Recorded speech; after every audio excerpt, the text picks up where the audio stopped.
नमस्कार, आदाब। आप देख रहे हैं न्यूज 18 का सोशल मीडिया प्लेटफॉर्म और मैं हूं इकबाल हुसैन। आज के खास वीडियो में जहां हम बात करेंगे मिडिल ईस्ट के सबसे जरूरी मसले ईरान और इजराइल के बीच चल रहे तनाव की। बीते कुछ दिनों से ये जंग और शिद्दत पकड़ रही है और ईरान के supreme leader ayatollah Ali Khamenei ने सख्त अल्फाज में इजराइल को चेतावनी दी है कि हमले को नजरअंदाज नहीं किया जाएगा और ज़ायनिस्ट सत्ता को इसके अंजाम भुगतने होंगे। यह है ईरान का जज्बा, मिसाइल अटैक्स, न्यूक्लियर प्रोग्राम और खामेनेई का सख्त स्टैंड, सब कुछ इस कहानी का हिस्सा है। तो चलिए समझते हैं कि ईरान कैसे इस जंग में डटकर मुकाबला कर रहा है। ईरान और इजराइल का टकराव कोई नया नहीं है, यह तनाव दशकों से चला आ रहा है, लेकिन ईरान ने हमेशा अपनी संप्रभुता और हक की हिफाजत की है। Supreme leader ayatollah Ali Khamenei ने बार बार कहा है कि ईरान किसी भी आक्रामकता का करारा जवाब देगा।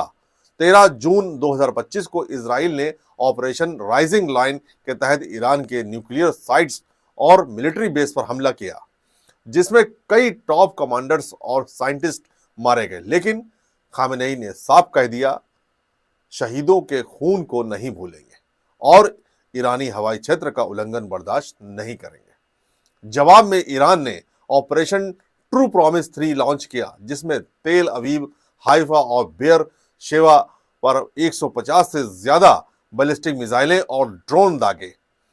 खामेनेई ने अपने टेलीविजन संदेश में फरमाया, ज़ायनिस्ट सत्ता ने बड़ी गलती की है और इसके अंजाम इसे बर्बाद कर देंगे। ईरान की फतेह 1 हाइपरसोनिक मिसाइल ने इजराइल के आयरन डोम को चकमा दिया, जिससे पूरी दुनिया में ईरान की ताकत की चर्चा हो रही है। 17 जून को ईरान ने इजराइल के कुद्दस फोर्स हेडक्वार्टर और तेल अवीव पर सैकड़ों मिसाइलें और ड्रोन दागे। खामेनेई ने 18 जून को अपने सख्त संदेश में कहा, हमें आतंकवादी ज़ायनिस्ट शासन को कड़ा जवाब देना चाहिए। हम ज़ायनिस्ट पर कोई दया नहीं दिखाएंगे। ईरान की सेना हाई अलर्ट पर है और खामेनेई ने फरमाया, देश की संप्रभुता की रक्षा के लिए हर कदम उठाएंगे। ईरानी मीडिया का दावा है कि इस मसले में इजराइल का मोसाद हेडक्वार्टर तबाह हुआ। इजराइल ने जवाब में तेहरान में ईरान के स्टेट ब्रॉडकास्टर IRIB के ऑफिस पर हमला किया, जिससे ब्रॉडकास्ट कुछ देर के लिए बंद हुआ। लेकिन खामेनेई ने साफ कह दिया, ईरान पर हमले को नजरअंदाज नहीं किया जाएगा।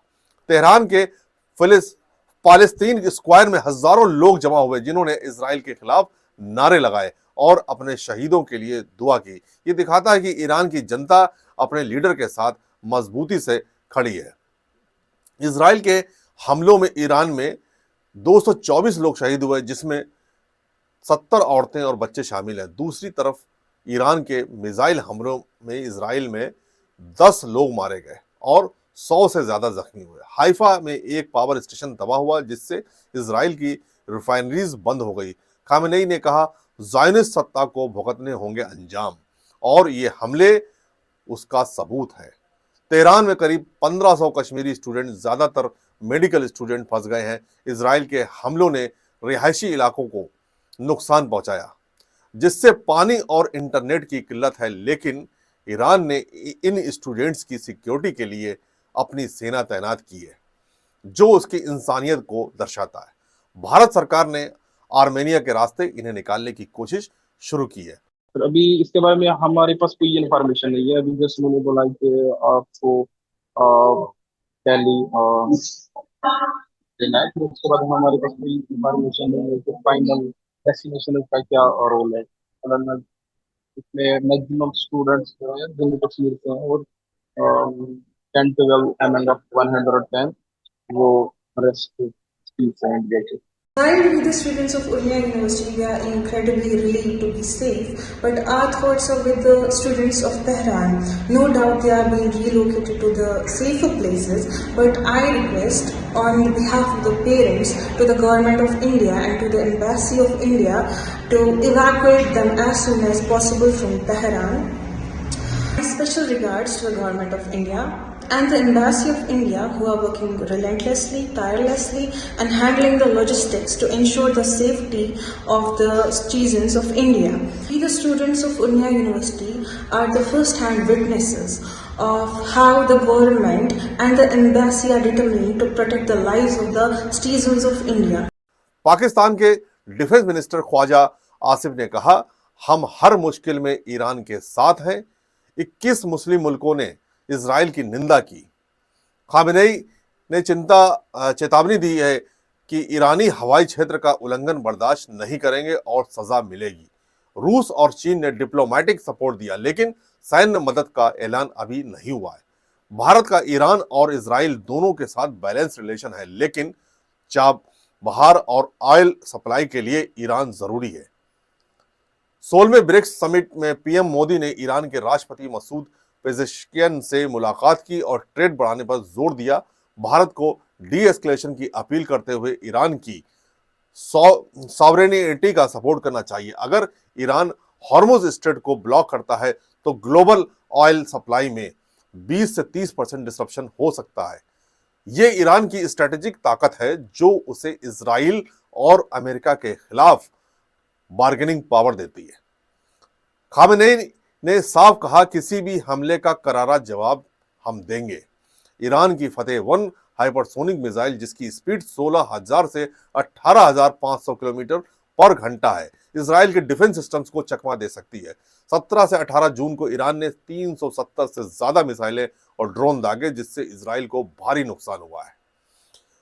मशहद और तेहरान में लोग अपने मुल्क के लिए एकजुट हैं। खामेनेई ने कहा, ईरानी जनता हमारे साथ है और इस्लामिक रिपब्लिक ज़ायोनिस्ट शासन पर फतेह हासिल करेगा। ईरान ने न्यूक्लियर नॉन प्रोलिफरेशन ट्रीटी से हटने का ऐलान किया, जो उसकी सॉवरेनिटी का प्रतीक है। खामेनेई ने चेतावनी दी है, हम ज़ायोनिस्ट का कोई रहम नहीं दिखाएंगे। पाकिस्तान और 21 मुस्लिम मुल्कों का सपोर्ट ईरान की पोजीशन को मजबूत करता है। खामेनेई ने की लीडरशिप में ईरान ने साबित कर दिया कि वो किसी भी आक्रामकता का मुंहतोड़ जवाब दे सकता है। ईरान इस जंग में अपनी सॉवरेनिटी और हक की लड़ाई लड़ रहा है। आयतुल्लाह अली खामेनेई ने साफ कह दिया कि शहीदों का खून बेकार नहीं जाएगा और ज़ायोनिस्ट सत्ता को इसके अंजाम भुगतने होंगे। इजराइल और अमेरिका की गुस्ताखी के बावजूद ईरान ने अपनी फतेह 1 मिसाइल अपनी जनता के लिए जोश और अपनी डिप्लोमेसी से दुनिया को हैरान कर दिया है। चाबहार पोर्ट और ऑयल सप्लाई भारत के लिए जरूरी है और ईरान का साथ देना हमारी स्ट्रेटेजिक जरूरत है। क्या आप भी मानते हैं कि ईरान अपनी ताकत से दुनिया को हैरान कर देगा? हमें कमेंट्स में बताएं और इस वीडियो को शेयर करें ताकि ज्यादा से ज्यादा लोग ईरान की हकीकत और हक की लड़ाई को समझ सकें। जंग जारी है। जय हिंद।